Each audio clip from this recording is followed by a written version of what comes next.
신약 성경 165쪽에 있으며 요한복음 11장 29절에서 35절입니다.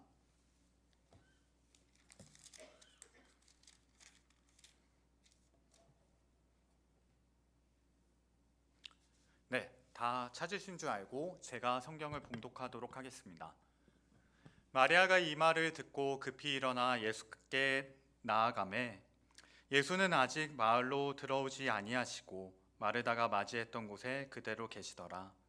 마리아와 함께 집에 있어 위로하던 유대인들은 급히 일어나 나가는 것을 보고 곡하러 무덤에 가는 줄로 생각하고 따라가더니 마리아가 예수 계신 곳에 가서 배웠고 그 발 앞에 엎드려 이르되 주께서 여기 계셨더라면 내 오라버지가 죽지 아니하였겠나이다 하더라. 예수께서 그가 우시는 것과 또 함께 온 유대인들이 우는 것을 보시고 심령에 비통히 여기시고 불쌍히 여기사 이르시되 그를 어디 두었느냐 이르되 주여 와서 보옵소서 하니 예수께서 눈물을 흘리시더라. 아멘.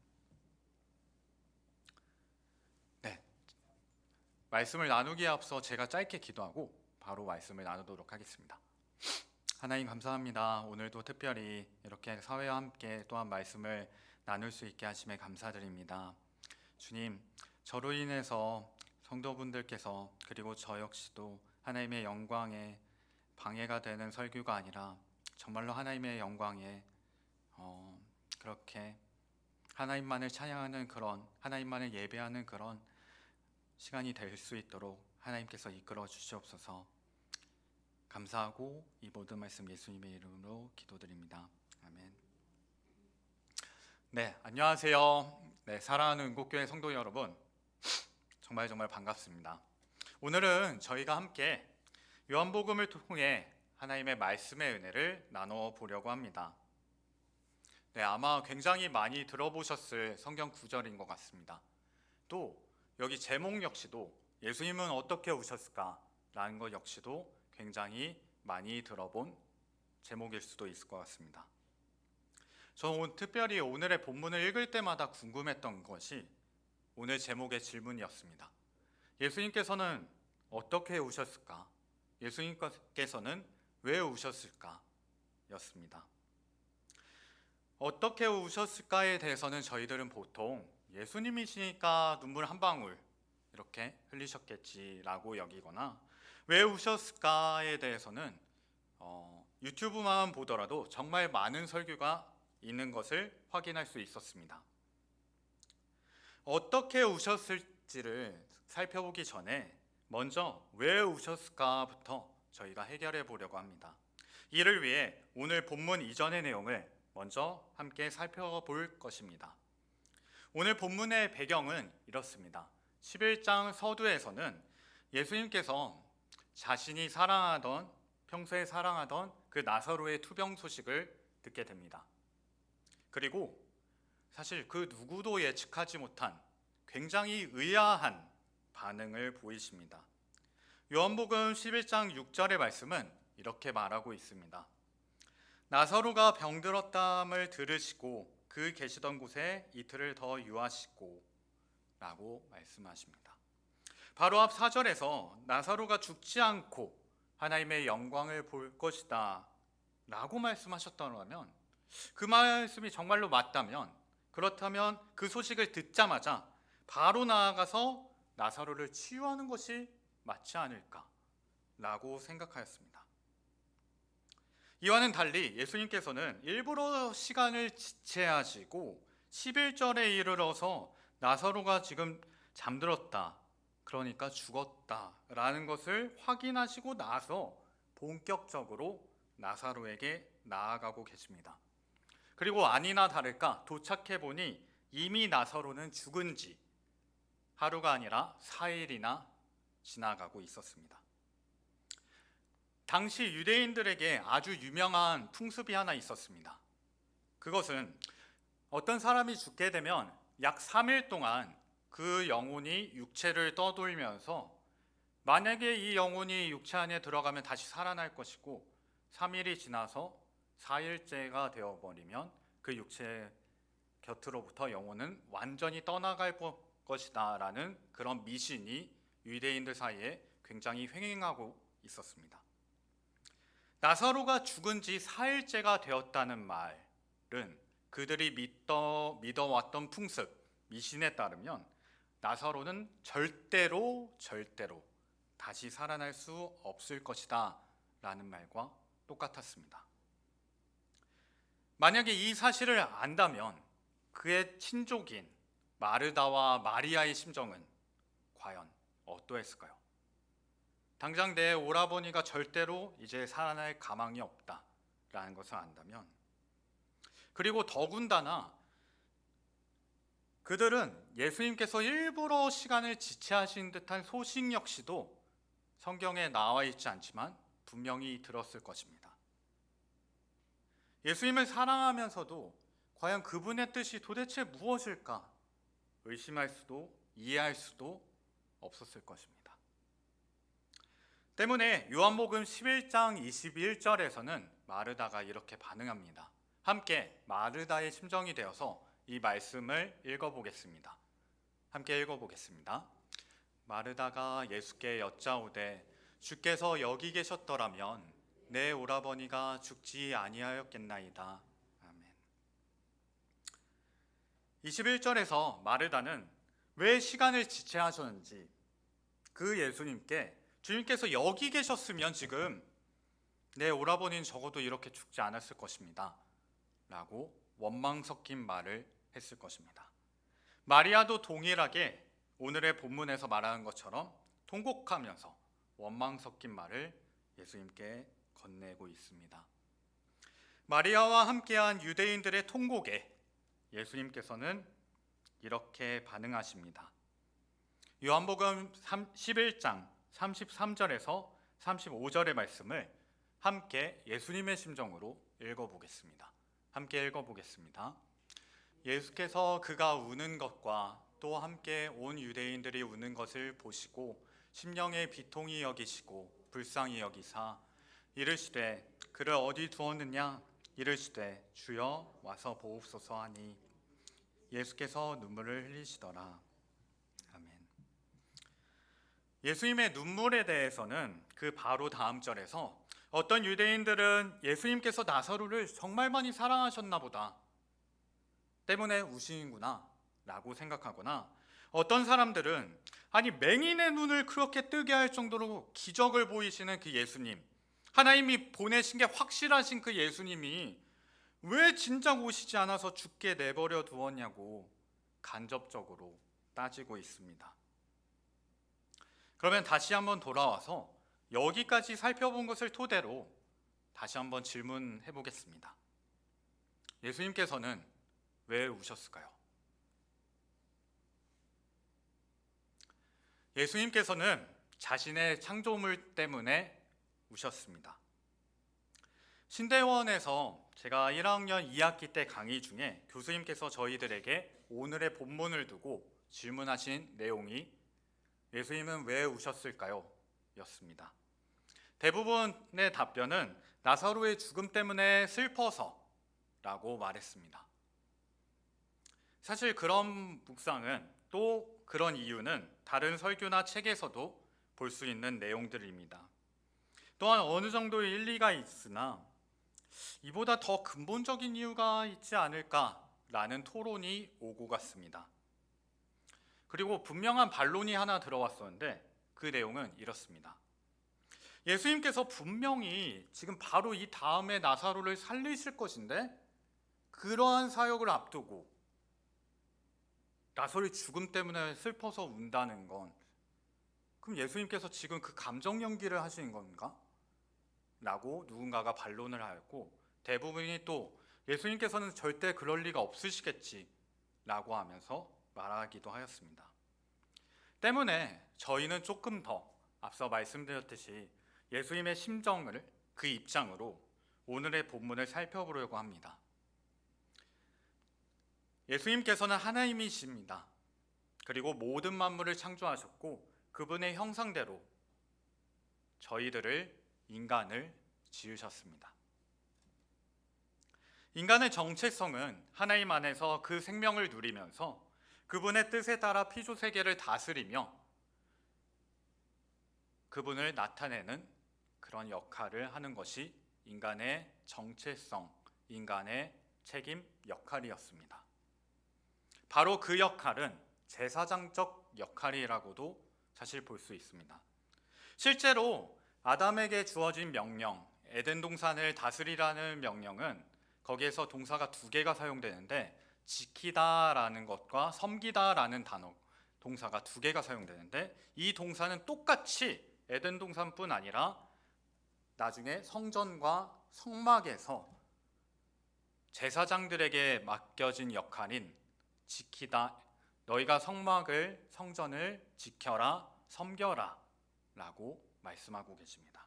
이 말은 아담과 하와 역시도 에덴 동산을 잘 가꾸는 것을 넘어서 그곳을 지키고 그곳을 섬기는 것을 통해서 결국 제사장의 역할, 하나님을 드러내는 역할을 원래 하나님께서 아담과 하와 그리고 저희들 인간에게 바라셨던 뜻이라고 볼 수 있습니다.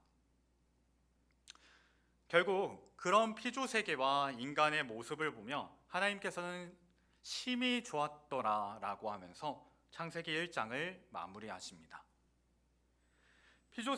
그런 하나님은 인간을 정말로 하나님만 신뢰하는 존재로 그런 피조 세계와 함께 만들 계획을 갖고 계셨습니다. 그러한 소망으로 아담과 언약을 맺으셨습니다. 창세기 2장 16절에서 17절의 말씀입니다. 함께 이 말씀을 읽어보겠습니다. 여호와 하나님이 그 사람에게 명하여 이르시되 동산 각종의 나무의 열매는 내가 임의로 먹되 선악을 알게 하는 나무의 열매는 먹지 말라. 내가 먹는 날에는 반드시 죽으리라 하시니라. 아멘. 아담과 하와는 딱 하나 명령만 지키면 되었습니다. 선악을 알게 하는 나무의 열매는 먹지 말라. 그리고 반드시 먹는 날에 죽을 것이다 라는 경고와 함께 그 명령을 받았습니다. 아마 저희가 아담과 하와였다면 이런 궁금증이 생겨날 수 있을 것입니다. 이 명령에 담긴 의미는 무엇일까? 선악을 알게 하는 나무의 열매는 도대체 뭐길래? 선악을 안다? 라는 것은 도대체 무엇이지? 라고 생각했을 수 있습니다. 그렇지만 그것에 대해서 궁금할 수도 있고 혹은 이해되지 않을 수도 있지만 하나님께서는 아담과 하와가 정말로 하나님만을 완전히 전적으로 신뢰하는 존재로 하나님만을 그렇게 생각하면서 하나님만을 예배하는 것을 하나님께서는 바라셨습니다. 반면 뱀으로 나타난 그 사탄은 그 궁금증을 완전히 뒤바꾸어서 불신앙으로 만들어 버립니다. 선악을 알게 하는 나무의 열매를 결국 따먹은 아담은 하나님과의 언약을 완전히 깨뜨렸습니다. 원래는 그분의 형상으로 지음받아서 하나님 안에서 그 생명을 누려야 할 그 인간이 이제는 완전히 죄와 사망의 늪 아래에서 빠져버려서 절대로 헤어나올 수 없는 그런 안타까운 상황에 처하게 되었습니다. 그것에 대해서 하나님께서는 어떻게 하셨을까요? 창세기 3장 15절의 말씀입니다. 함께 읽어보겠습니다. 내가 너로 여자와 원수가 되게 하고 내 후손도 여자의 후손과 원수가 되게 하리니 여자의 후손은 내 머리를 상하게 할 것이요 너는 그의 발꿈치를 상하게 할 것이니라 하시고. 아멘. 처음으로 직접적으로 나오는 복음입니다. 때문에 원시복음이라고도 이 구절의 별명을 갖고 있습니다. 여기서 정말 흥미로운 것은 이전에는 아담이 어떠한 것을 하지 말아야 한다, 인간이 어떠한 행동을 하지 말아야 한다 였다면 이제는 그 인간이 아니라 하나님께서 그 언약을 지키기 위해서 이제 힘쓸 것이다 라는 것을 선포하십니다. 정말 흥미로운 것은 이 구절 이후 구약 성경 그리고 신약 성경에 이르러 성경은 지속적으로 하나님을 완전히 적대하는 인간의 모습과 그리고 그럼에도 언약을 신실하게 이끄시는 그 하나님의 모습을 대조하면서 성경의 내용이 흘러갑니다. 그리고 그 원시복음, 저희가 함께 읽은 창세기 3장 15절의 말씀의 정체가 나사로의 사건 그 현장 가운데 계신 예수님이었습니다. 예수님께서는 인간들의 죄를 대신 갚아주기 위해, 죽기 위해, 최선을 다해서 십자가에서 죽기 위해 이 땅에 오셨습니다. 그러한 맥락 가운데 예수님께서는 지금 그 나사로의 사망 현장 가운데서 인간을 완전히 집어삼켜버린 사망이 다스리고 있는 그 현장을 보고 계십니다. 내가 너무도 사랑하는 이들이 죽음 앞에 처절하게 통곡하면서 무너지는 그 상황을 예수님께서는 보고 계십니다. 죽음을 겪어야만 하는 그 하나님의 걸작품들이 예수님께서는 보고 계십니다. 아마 예수님께서는 정말 몹시도 슬프셨을 것입니다. 때문에 예수님께서는 자신의 걸작품들 때문에 우셨습니다. 그렇다면 과연 어떻게 우셨을까요? 예수님께서는 아마 펑펑 우셨을 것입니다. 눈물 한 방울 찔끔 흘러내는 것이 아니라 정말 펑펑 우셨을 것입니다. 오늘 저희가 읽은 본문 중 33절의 하반절에서는 심령의 비통히 여기시고 불쌍히 여기사라는 단어가 그렇게 표현이 나옵니다. 여기서 특별히 불쌍히 여기사라는 표현은 다른 번역본에서는 마음으로 심적으로 굉장히 괴로워하고 있다라고도 표현하고 있습니다. 이 말을 받아들이면 심령이 비통히 여기시고 마음으로 괴로워하고 계시다라고 33절은 말하고 계십니다. 그리고 33절에 심령이 비통히 여기사라는 표현은 38절의 말씀에서 다시 한번 반복됩니다. 다시 속으로 비통히 여기시며 라고 언급하고 있습니다. 같은 단어를 사용해서 예수님께서 분명히 슬픈 감정, 그것도 꽤나 슬픈 감정을 느끼고 계신다고 지금 성경은 말하고 있습니다.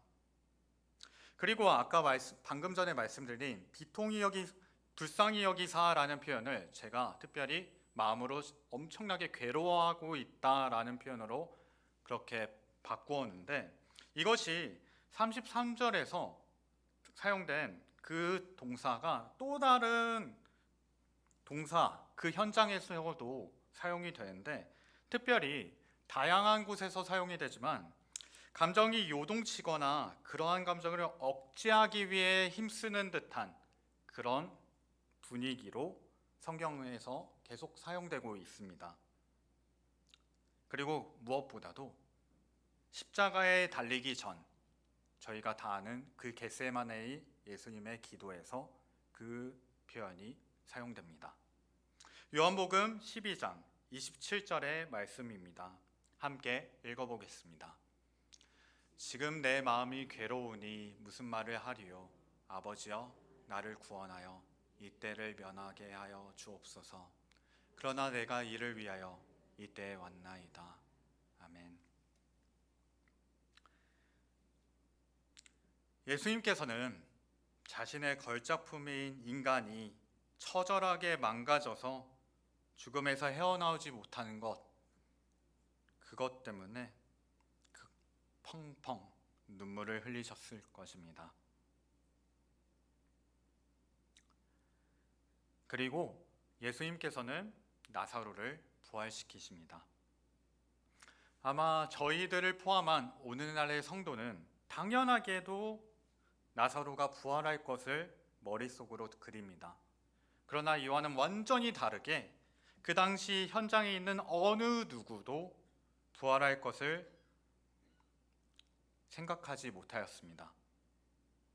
마르다는 예수님께서 진작 오셨으면 하는 말을 뒤로 그러나 나는 이제라도 주께서 무엇이든지 하나님께 구하시는 것을 하나님이 주실 줄을 아나이다 라고 말합니다. 그러나 정작 정말 무엇이든지를 구하지 않습니다. 정말 무엇이든지 구했다면 저 나사로를 살려주세요. 제발 좀 살려주세요 라고 기도했겠지만 마르다의 기도에선 요청에선 단 한 번도 볼 수 없습니다. 마리아 역시도 마찬가지였습니다. 왜냐하면 그들은 이 세상의 끝에서야 정말로 하나님이 다스릴 때가 와야 그때야 부활하겠지 라고 생각했기 때문입니다. 그리고 실제로 구약 성경도 그렇게 말하고 있습니다. 에스겔서 37장 13절의 말씀입니다. 함께 읽어보겠습니다. 내 백성들아, 내가 너희 무덤을 열고 너희로 거기에서 나오게 한즉 너희는 내가 여호와인 줄을 알리라. 아멘. 에스겔서는 특별히 하나님의 영광이 완전히 떠나버린 그 상황 가운데 하나님의 영광이 다시 돌아와서 그 증거로 지금 보시는 이 뼈들이 하나님의 영광으로 그 생기로 다시 살아나게 될 것이다. 그때 그 돌아온 영광, 그 신이 여호와 하나님인 줄 너희가 알 것이다 라고 말씀하고 계십니다.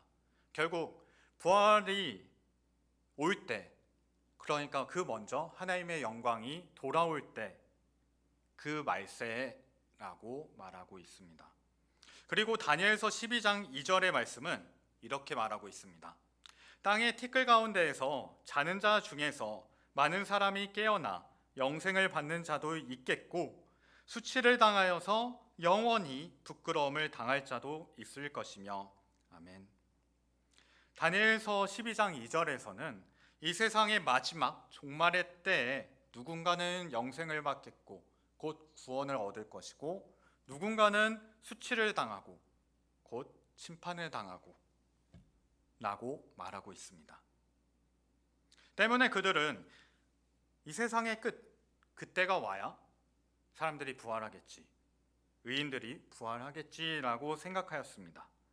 그런데 에스겔서와 다니엘서가 말하고 있는 사건이 지금 바로 일어나고 있다 라는 것은 그들에겐 굉장히 충격적인 사건이었을 것입니다.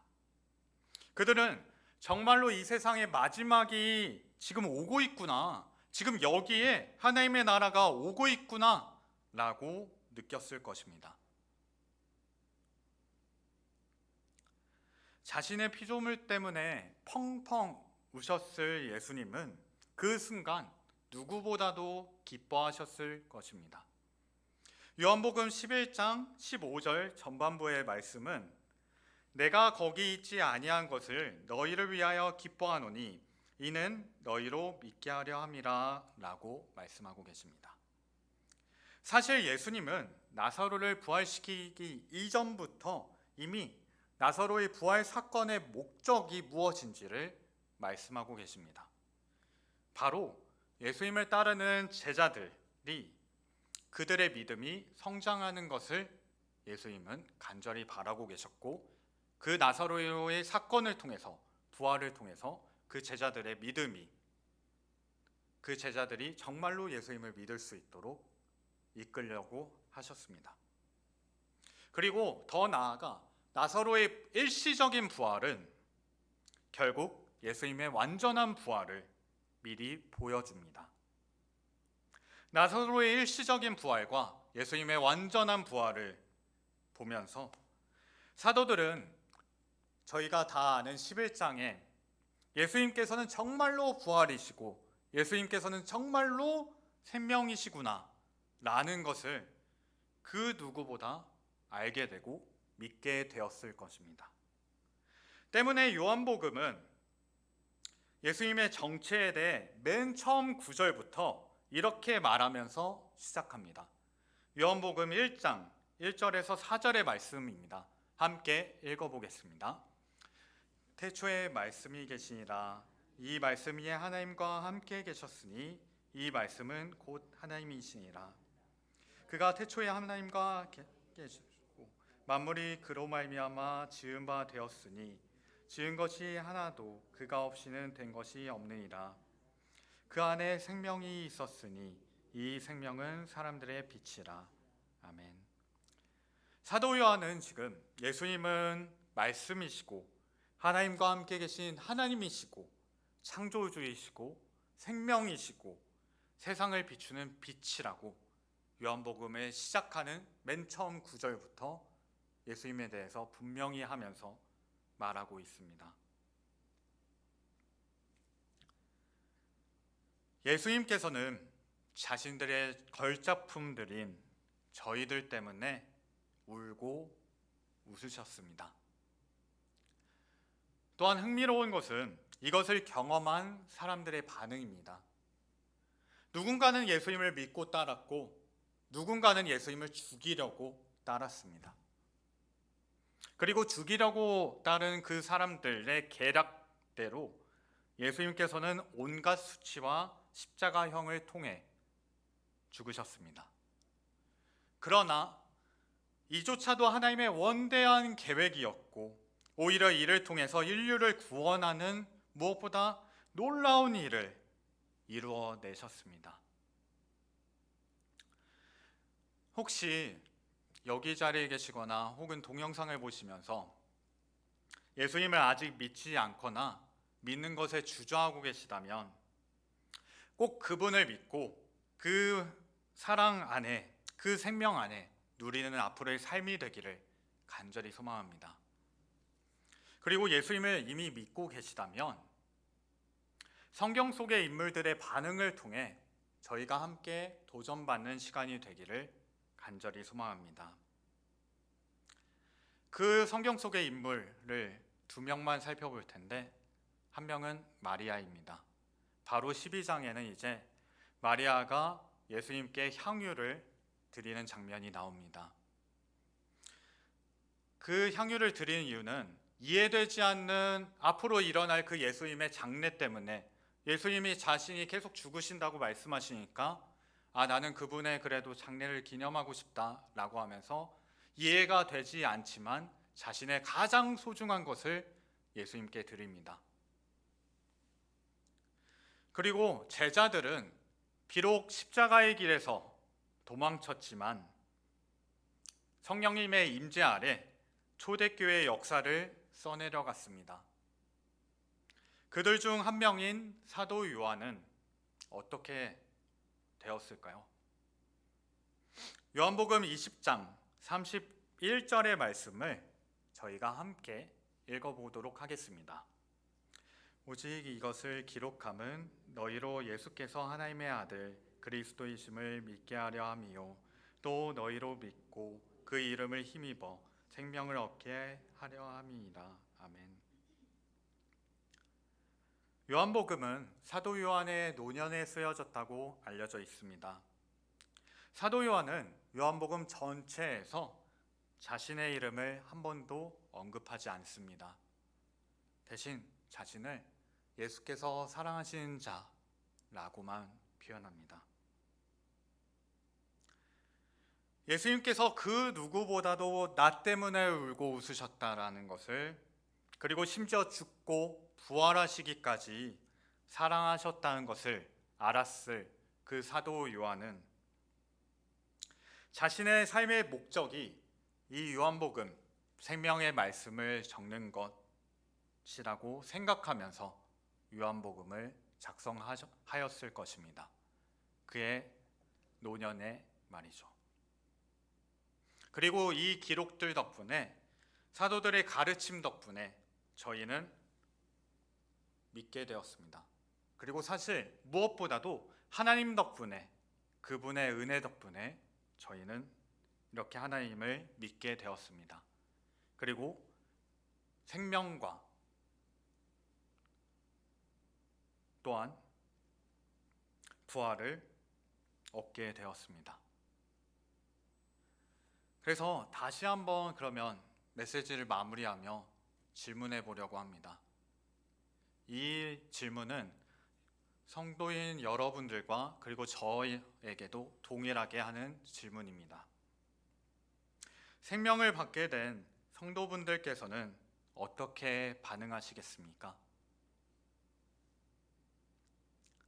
바라기는 하나님께서 저희 각자에게 주신 비전들이 있을 것입니다.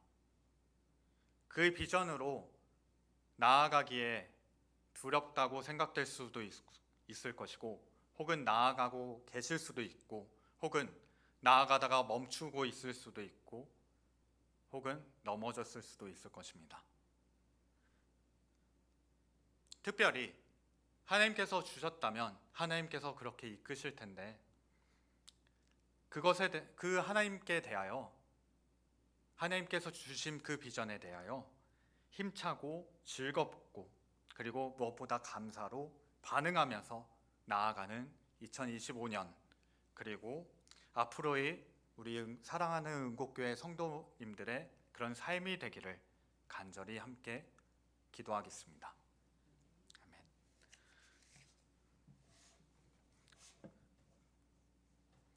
제가 기도하고 이어서 순서를 이어가겠습니다.